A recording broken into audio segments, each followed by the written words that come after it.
Hi everyone. I'm Jordan Balhorn, and this is a little bit about eighth grade debate.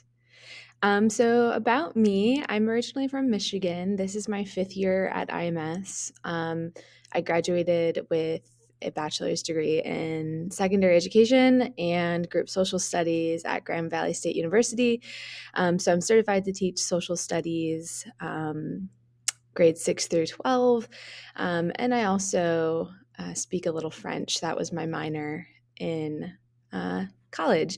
Um, and I have been teaching debate. This is my second year teaching debate. And so far, it's a really fun time. It's a great elective. But yeah, a little bit more about me.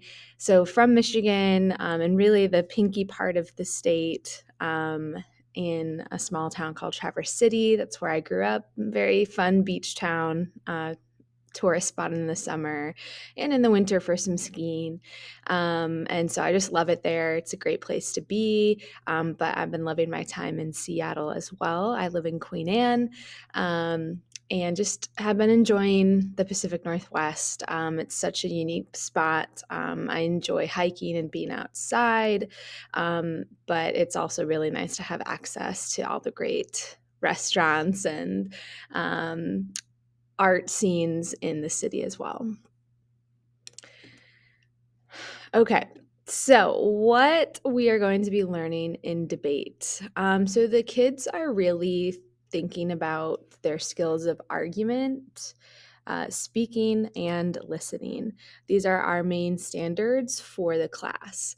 And so they will be learning throughout the kind of the first part of our course how to make claims, how to find accurate and credible evidence that can go with those claims, and also how to present them in an effective way.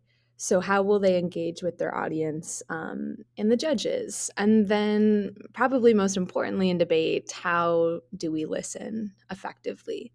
So, when they're listening to other arguments made, how are they thinking about responding? So, we'll be practicing these a lot, kind of more informally with different games and smaller practice assignments. And then, towards the last part of class is, or like the trimester, is when we will kind of get into live, more formal debates. But putting all of these together is really what will make them great debaters.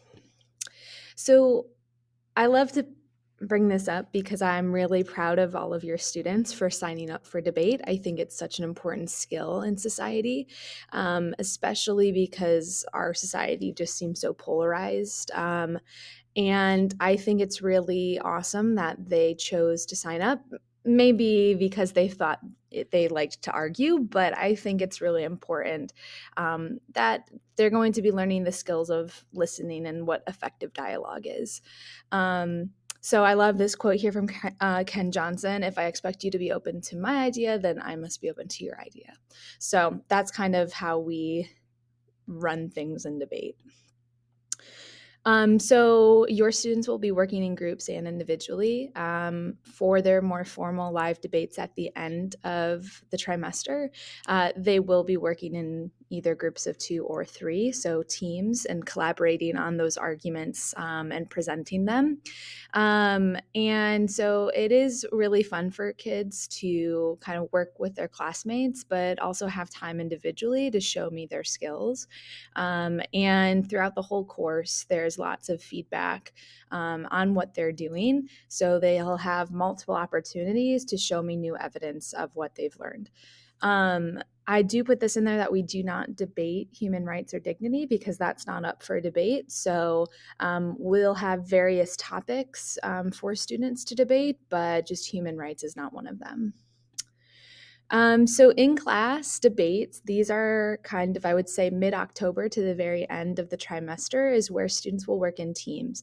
And usually each round, I think for the trimester roughly, they'll have 3 rounds of debates. So they will work with teams for about a week to research and craft their arguments. They'll have to work on gathering evidence. They'll have to work on writing their speeches and thinking of counter arguments, rebuttals for the debate. Once that research time is over, then we move into presentation of debates. So each day, and I usually have a calendar for them to keep track of things, but each day we'll have a live debate. And for students who aren't debating that day, they're going to become the judges. So their task really is to listen, take notes on what is working for each team, what teams might need to do to improve, and then ultimately they will cast an unbiased, hopefully, vote for the winner of the debate. And students will, like I said, roughly do this about 3 times. Sometimes groups take longer than others, so it just depends. But my goal is to have them do formal debates in 3 rounds. How to help your debater at home. I really would like you to encourage them to be listening to things. I have so many students come into my classroom saying that I don't listen to music, I don't listen to the radio, I don't listen to podcasts. And I think that is a skill that some students really need to work on. So if you can encourage them to just listen to things and process what is happening, that would be excellent. Also, I would love for you just to have conversations about current events with them. The more that they know about what's going on in the world, the more that they can apply to their debate, and pushing them to be curious. If they don't know about something, push them to research it, right? I think they have Google. They are the technology generation. We need to encourage them to be curious about things and access all of their resources. And lastly, I'm sure you all might be familiar with it, but students might try to debate with you on certain things, whether that is chores, expectations at home. So really try to push them with providing evidence or reasoning for whatever they have in their arguments. And so I think that should be fun. As they get better at debate, maybe you'll have a bit more lively conversations around those chores and expectations. So class technology, some of the things aren't showing up, but that's okay. We have, these are kind of our main ones that we utilize in this class. Schoology is our LMS system, our learning management system. I'm sure you all know, and I'll show you that in a second.